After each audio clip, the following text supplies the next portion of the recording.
Ribbit 1, Ribbit 2, and here I am. Miss Guide, the mystery guide, is here. Miss Guide, people in my neighborhood are all feeling sick. They can't even get up by themselves. Hey, Mr. Zombie, you're getting spit all over me. Wear a damn mask. Could it be that I'm actually cursed? What should I do? Can I keep on living like this? Curse, huh? I'll come check up on it later. Today, I will be talking to you about a horrifying curse. This is a story I heard from my grandpa back when I was still in middle school. He apparently heard this from his father, so essentially, my great-grandpa. Back when I used to live, there was a shrine, but without its Shinto priest. Apparently, what they called the cursed god is enshrined there, and there are several stories regarding that god. Disasters arrive when you treat it with disrespect. Such a cliche set of stories. That was one of them. Around the 16th century in Japan, the lord of this land had a son. Who believes in the curse? Those who believe it are just wussies. He would often use the objects enshrined to worship the god as replacements for his toilet bowl. But the villagers couldn't speak up since he was the son of the lord. Is something bad gonna happen? Days of fear and worry passed, and nothing actually happened. As if nothing was going bad, 3 years passed. Then things started to change. 5 events were held, told down in history. 1, though nobody knows the details, strange phenomena occurred from time to time. 2, many villagers went missing, even though none of the villagers had any reason to leave. 3, the Lord's face swelled for no reason, then recovered, but he lost his vision. 4, the Lord had 3 other sons who disrespected the enshrined objects, all of whom were heavily injured in a war. Then one son in question set off to the mountains, and had been missing since then. Quite a mad story, huh? The villagers tried their best to appease the god, which they assumed was the reason behind these incidents. But nothing worked. Villagers left one by one, until it was all completely abandoned. Though, it's just the story that's been passed down. Maybe it's all just a rumor, or an urban legend. Time passed. Late 19th century. That was still before the birth of my grandpa. The shrine still didn't have a Shinto priest. Whenever they needed to perform an exorcism, they called for priests from other village, every time. The enshrined objects were kept in a safe place, so that nobody could play with them like before. Time passed without curse-like phenomena since then. However, the change of era didn't seem to change how there would always be some fools in any community. A group of youngsters in the village were having a conversation one day. My great-grandpa was one of them. They were talking about the old curse that happened in the village. Curses don't exist! We're a civilized country now! We should stop believing in the lies of the past! There were many who supported this idea, and they somehow ended up thinking that taking a look at the enshrined objects themselves would prove that curses don't actually exist. Great-grandpa said that they were probably taking it like a test of courage. They even decided to go at night, telling scary stories to each other and fooling around. Great-grandpa didn't go, but around 10 people did, and found the shrine in a silent, ominous atmosphere. Those who were there passed down the story, so some details are known. Here I go! The enshrined object should be inside. So they went in, deep inside the hall of the shrine. There was a small altar, and under it, a box tightly tied in ropes. The enshrined objects should be inside. Are you really gonna open that? Why are you acting all scared? You should be ashamed. Sure, it's somewhat ominous, but nothing special. And so the youngster opened the box. What's this? There are just 3 Magatama in here. Really? We were scared of this? Realizing they were worried for nothing, the youngsters had a party until the next morning. Needless to say, other villagers heard the news and scolded the youngsters for their act. The Lord brought the youngsters to the shrine to apologize to the god, just in case. But nothing really happened. So the villagers didn't say anything about the incident. However, 3 years later, Hey! It happened again! The deer died again! Something's wrong these days. Boars, monkeys, now deer are dying one after another. That's not all. Somebody threw stones at our house, and my neighbors too. And my dog has been barking at thin air. As if something is there. It was around this time that my grandpa began seeing weird things. It was at midnight when he was going to the washroom. What the heck is that? He then immediately ran back to bed in fear. Well, yeah, I would too. So like that, there weren't direct impacts, but rather odd phenomena occurring all around the village.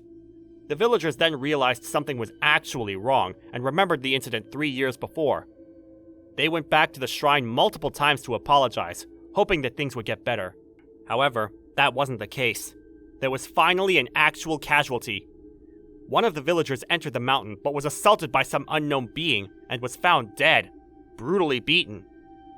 Panic struck. Kids would not return after going out to play.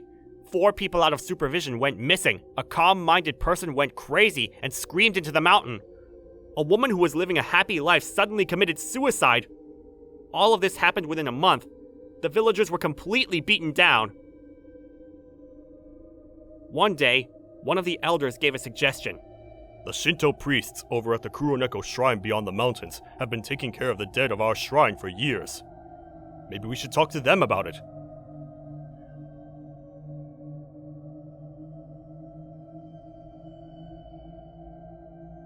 They couldn't think of any other way, so a group of villagers left the next morning.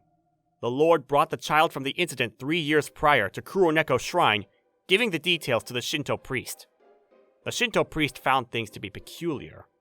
The enshrined object isn't a magatama, it's a bronze mirror. It was placed on the altar.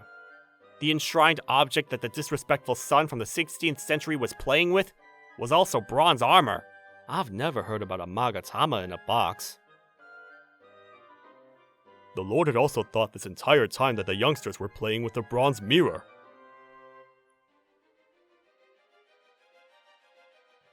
Then the box that I opened was... I wouldn't know. I need to look at it first. But I can say that this isn't the curse of a god or some evil spirits, but it's caused by some other being. Maybe the god enshrined had the purpose of protecting the village from that being.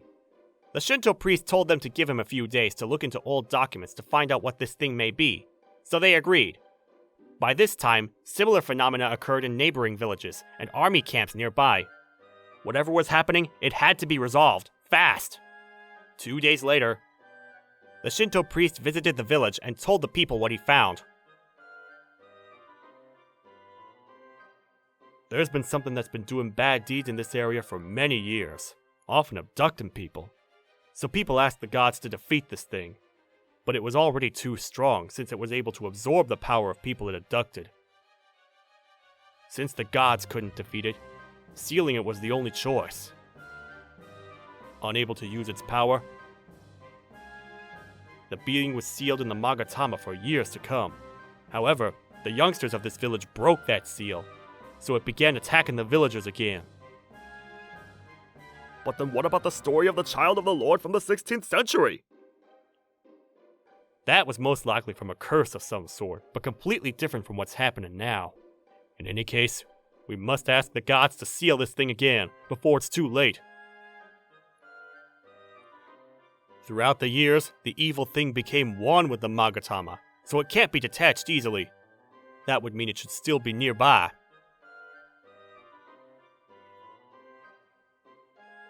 The Shinto priest brought the elders, as well as the youngsters from the previous incident, over to the shrine. He used ropes to create some kind of a barrier and began performing a ritual. The youngsters shivered in fear, praying that the evil thing would be sealed. However, they heard footsteps and a sound of someone laughing from outside the shrine. What's going on? Don't be fooled. There's likely something approaching. The other villagers were told to stay home until the ritual was completely finished, so the source of the sound couldn't be from a human.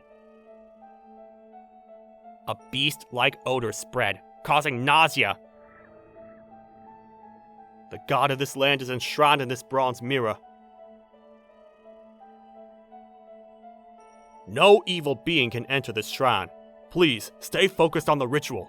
The sound of someone scratching and hitting walls continued. Finally, morning came. The ritual finally ended, and they were all completely exhausted from the release of pressure. When they opened the shrine... Oh my, I'd expected this, but it's quite a scene.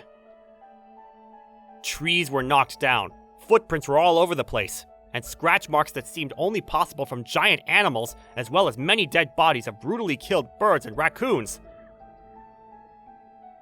We were able to seal something inside the Magatama, but we still don't know what it is.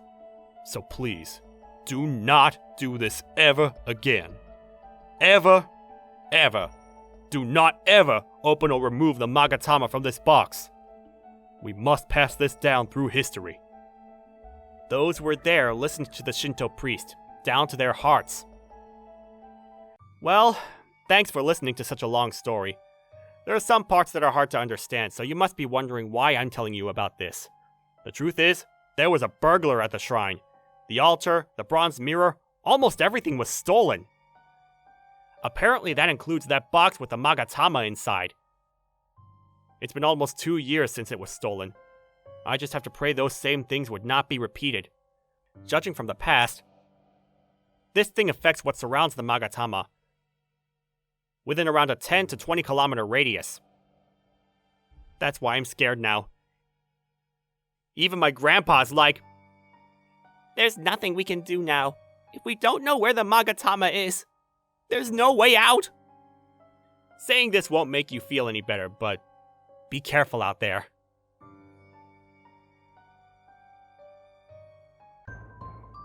This is where I live. Miss Guide, help us from this curse. Wow, how disgusting this place is. It smells horrible, too. This is strange. I don't feel any evil energy or a sign of disaster. So that means... This is most likely due to pollution from unhygienic conditions. Start off with picking up trash and taking a daily bath. What? No wonder all of you became sick. Just clean up this place already. Okay. Make sure to like and subscribe and become a member of the Kuroniko family. I'll see you in the next video. Bye-bye!